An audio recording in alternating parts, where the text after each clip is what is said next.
Bonjour, bienvenue pour notre troisième session sur la gestion du stress. Aujourd'hui, on va parler de l'attention. On peut définir l'attention comme la faculté d'être à 100% dans ce que l'on fait. Ainsi, quand on mange, par exemple, on est en train de manger. On n'est pas en train de lire, de regarder la télé en même temps, ni de parler à quelqu'un. Un autre exemple, justement, quand on parle à quelqu'un, on parle bien à cette personne. On n'est pas en train de regarder à côté ou de parler à une troisième personne en même temps. Et pour la méditation, avoir une bonne attention, c'est mettre notre attention au niveau de notre septième chakra, le Sahasrara, pendant la méditation. Comment avoir une bonne attention? Elle est liée au deuxième et troisième chakra sur la partie droite, là où se trouve le foie. Le foie est un organe très important. Il assume diverses fonctions pour notre corps, dont celle d'éliminer les toxines. Une autre fonction est le rôle lié à la qualité de l'attention. Le swadhisthana droit et le nabi droit, chakras associés au foie, transforment les cellules de graisse en cellules nerveuses. Or, on a besoin de cellules nerveuses quand on réfléchit, quand on pense. Le foie est donc sollicité, et s'il est trop sollicité, ce sera au détriment des autres fonctions qu'il a pour le corps. Également, toute la chaleur qu'il y a dans le foie peut monter le long du canal droit et chauffer les autres chakras. Par exemple, le Vishuddhi, cinquième chakra, le chakra du langage, peut être affecté. On se sent énervé, on a tendance à parler avec agressivité aux autres. Donc on voit ainsi que le foie a un rôle important pour le corps et également pour l'attention et pour la qualité de la méditation.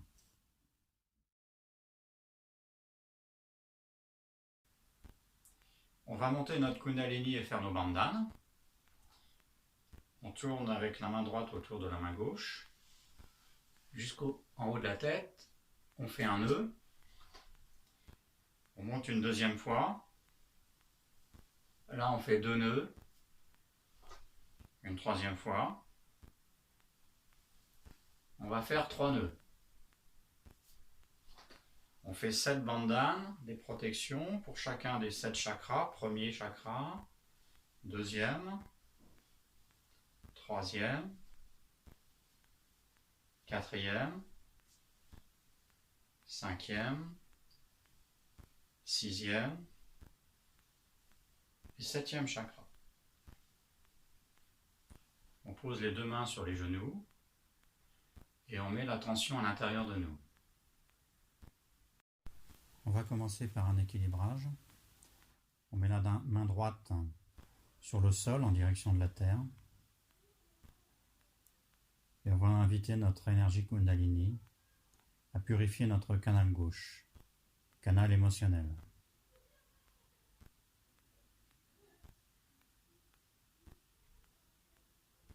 Que toute la négativité de notre canal gauche soit évacuée dans la terre.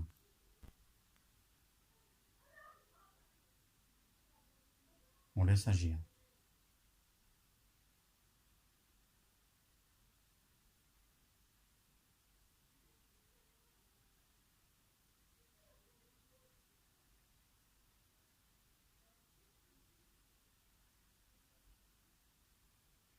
On va remettre notre main droite sur le genou. Maintenant, on va purifier le canal droit. On met la main gauche vers le ciel.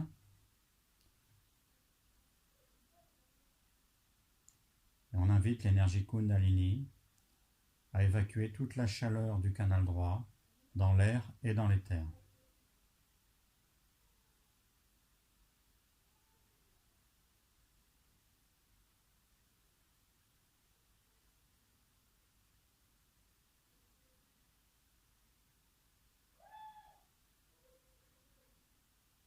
On conserve notre attention au sommet de la tête, au Sahasrara. On laisse la Kundalini agir.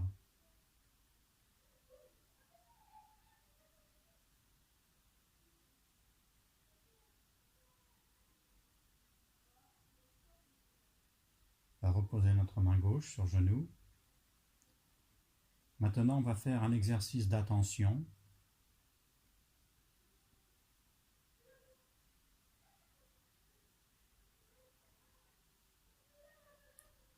On va mettre notre attention au niveau du nabi droit et du swadhisthana droit, là où se trouve notre foi. On va demander à notre énergie, s'il te plaît, établis en moi une pure attention.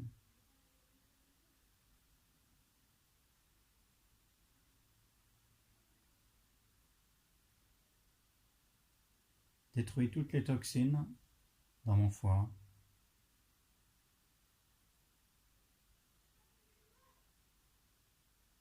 Permets à mon attention de se stabiliser.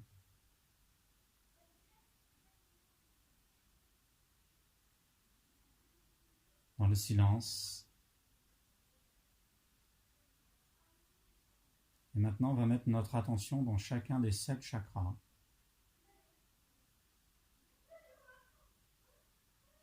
On met notre attention au niveau du premier chakra, le Muladhara, lié à l'innocence.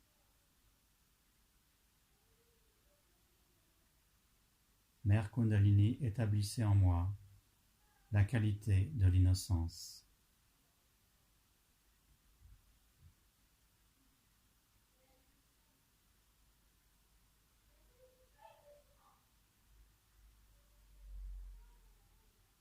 On monte son attention au niveau du deuxième centre, le Swadhisthana chakra. Mère Kundalini, établissez en moi la qualité de la créativité.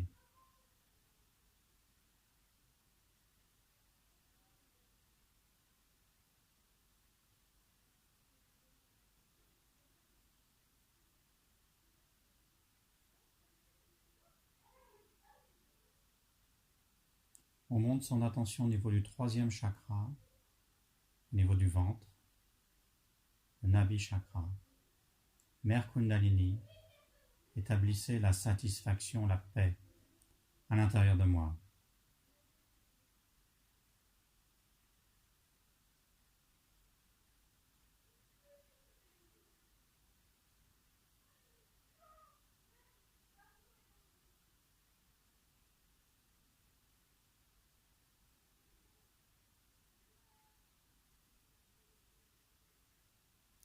On monte son attention au niveau du quatrième centre, Anahata chakra, au niveau du cœur centre.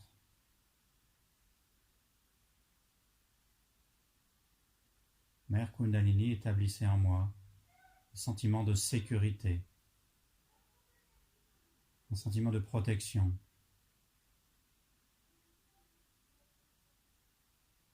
Et remplissez d'amour mon cœur.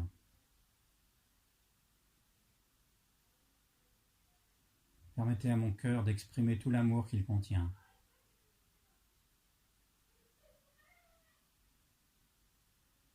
Permettez à mon cœur de s'ouvrir.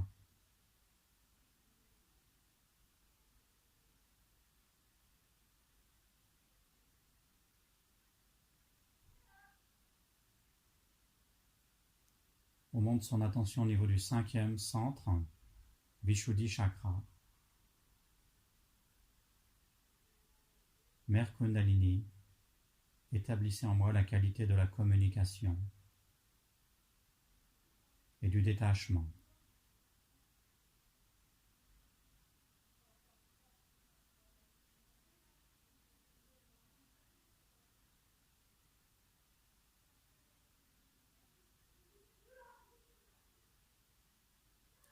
Aidez-moi à être collectif.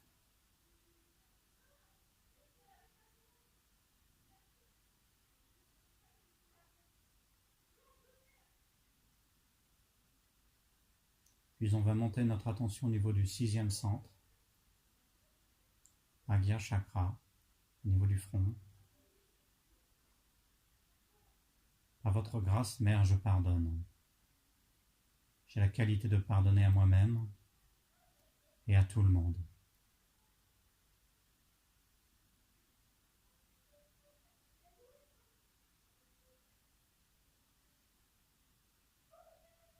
Et cette qualité est un pouvoir. Ce pouvoir agit sur les autres.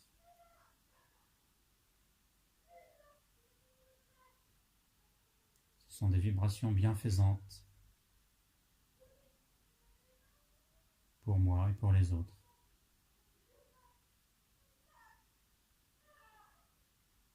Je pardonne.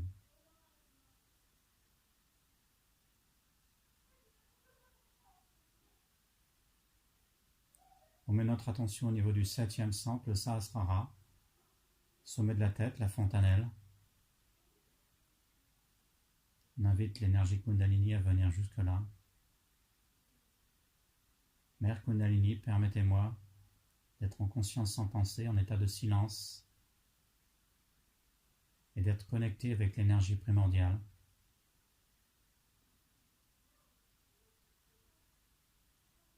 S'il vous plaît, Mère, permettez-moi d'approfondir ma méditation.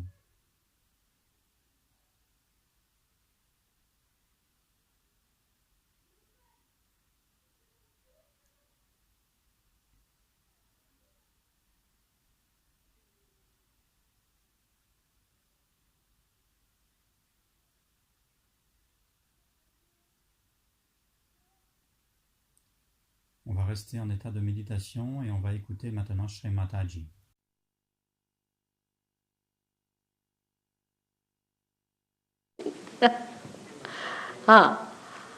So this center, that is what we call the Swadhisthana center, is a center that gives you your future energy to think of your future, your planning, which gives you energy to bring forth the manifestation of the physical labor or physical exercise or physical work.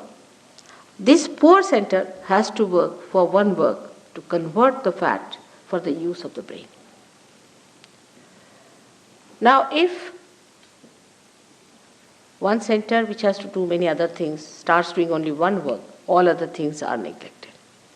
As a result of that, you develop problems because it has to cater to your liver, to your pancreas, to your kidneys, to your spleen. And once it goes into action for one channelized work, it gets programmed for it. And then it cannot take care of these things. That's how you develop a bad liver. You develop a diabetes, kidney trouble, blood pressures. Also you develop a very serious disease called blood cancer. Now Sahaja Yoga can cure all these troubles. It's only physical. But it can cure even physical troubles, because if this center is brought to its normal behavior, if it is made to behave in a very normal way, you can easily cure all such diseases which come out of your overactivity, overthinking, over-imaginativeness. It's a very dangerous thing to always think about the future. For example, now we are here sitting down, we should be comfortably sitting down and talking to each other. Instead of that, we are thinking, what am I going to go do tomorrow, or what am I going to do when I go home, how am I going to cook, what am I going to eat, or how I am going to take my train. All these futuristic behaviors lead you to a very funny personality. You become so futuristic that you forget the past. I met a gentleman who forgot even his own name. He forgot the name of his father, he forgot the name of his mother, and also, to the dismay of his wife, her name. And she started crying. She said, now what to do? He's forgotten everything. Now he is in a futuristic area. He just knows the future. Then he was to be pushed back again into the center. Then gradually he started remembering. Then he told me that he's chairman of one of the councils of a big district place in India. And he said, he was. He said, no, I am. I said, that's good. That's better. Now you are in that state where you say, I am. So this is what happens. And this is what's going to happen to our societies here, which is very futuristic. So to cut it down, One can try anything. You may try anything. For example, you may show pictures of the past and things like that, but that is not going to bring back the horse. It's running very fast. The only thing that can work it out is the awakening of the Kundalini. When the Kundalini awakens itself, she makes the center enlighten, and the center itself resumes its normal shape, its normal behavior, and its normal condition. Apart from that, it has got a dynamic power or manifestation that this center which looks after our attention becomes enlightened, and our attention becomes enlightened, and the attention which is enlightened becomes dynamic. In the sense now, sitting down here, you can pay attention to anyone. Just pay attention. You don't have to do anything. Just pay attention to that person, and you can find out on your fingertips what's the matter with the person. Thousands of miles he may be. When Nixon was having trouble, suddenly, I don't know, I said, find out about Nixon, how is he? And they said, Ma, he's in a terrible mess. Christ has said, your hands will speak. That's the time has come. These hands, which look so simple, but they are so intricate and so intricately built that the nerve endings are so microscopic that we cannot understand how much they can tell us, how far they can go. When the awakening takes place, you start feeling the vibrations around you, the all-pervading power which you have never felt before, through these fingertips which we neglect, we misuse them, we use them for wrong things. These fingertips themselves get enlightened, and you start feeling them. That's what I said, that you have to get your awareness which is enlightened. It's the awareness which has to manifest. And that's how you start feeling them on your fingers. It's wrong here, it's wrong there. You can see where is the problem. Now all these are related to your centers. These are 5, 6 and 7. 7 on the left and 7 on the right. So this is about your emotional side, and this is about your right. About your physical and your rational, or you can say mental side. So you can make out a person how he is by just knowing whether you are getting heat from that person, whether you are getting burning from that person, whether they are getting numb, whether they are becoming heavy. And a rapport is established with the all-pervading power which informs you, get the messages. And the messages are so correct that even if you have 10 children who are realized souls, there are many children these days are born as realized souls. We don't understand children these days, but these days they are great children, and they are born today because the time has come. This is the time of judgment time. This is the time of resurrection. This is the time about which people have described in all the scriptures. So great people are taking birth. And these children, if you tie them up and their eyes and ask them about a person who is sitting facing them, what's the problem with this person? They will all raise the same finger. All of them will raise the same finger, even if their eyes are tied. Even if their backs are towards the person, they can just push back their hands and say. They are so good, children are so good. You see, when they put their fingers in the mouth, we sometimes think, I don't know, Freud, who might call a very half-baked person, he didn't know much about God and life and nothing at all. He was very little bit he knew. He says that this has something to God, sex. He was nothing but a sex point, and he wants everybody to be a sex point, not a human being.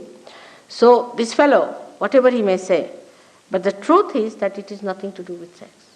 It is that they feel the heat on their fingers. They actually feel it. And that's how they put it in the mouth. The little children I have seen.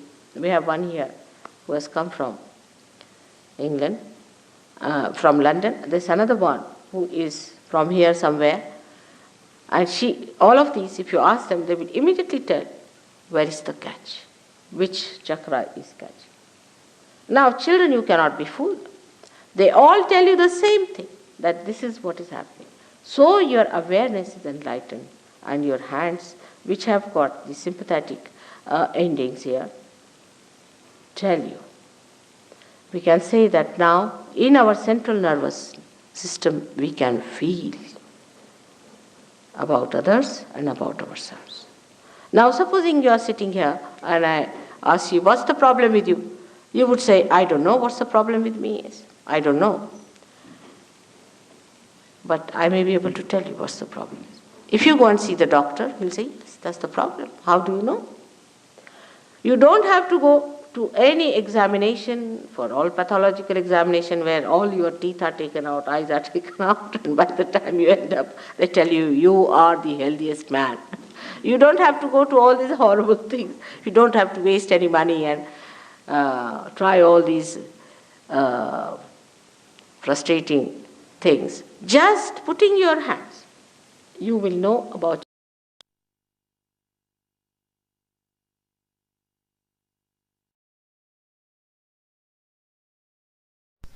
Pour prendre soin de son foie, avant tout avoir une bonne alimentation. On évitera les excitants, les viandes rouges et les plats trop gras. En revanche, pour soutenir l'action du foie, le sucre non raffiné, est un excellent aliment, le riz et naturellement boire beaucoup d'eau. On peut également faire des bains de pieds avec de l'eau froide pour calmer l'activité du foie et également mettre un pain de glace directement sur le foie, donc sur le côté droit.